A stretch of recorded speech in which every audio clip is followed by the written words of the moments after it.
გორის საკრებულოში კიდევ ერთი შტატი დაემატება. საკითხზე საკრებულოს დღევანდელ სხდომაზე იმსჯელეს, რომელიც თავმჯდომარის განმარტებით იურიდიული მიმართულებით იმუშავებს. რატომ გახდა კიდევ ერთი შტატის დამატება საჭირო და რა თანხა გამოიყოფა მისი ხელფასისთვის ბიუჯეტიდან ჯერჯერობით უცნობია. საკითხს დეპუტატებმა ხმათა უმრავლესობით დაუჭირეს მხარი.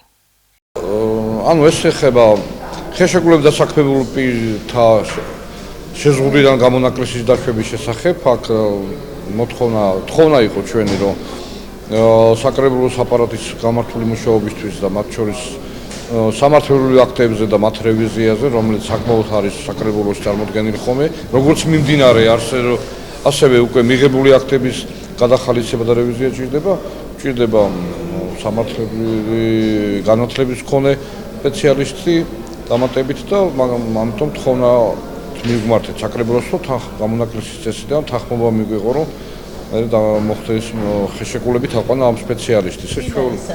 არ ვიცი, მას შევარჩევთ უკვე ჩვენ თვითონ. ეს კონკურსიც თუ ისე?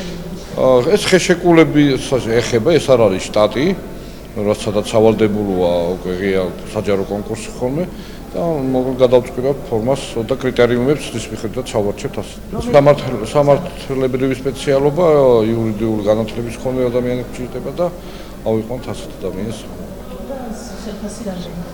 ამასაც განსაზღვროთ შემდეგ ანალოგიურად ასეთი საქმიანობის რაც არის დასაქმებული ადამიანები მიახლოებით იქნება მათი ანალოგი.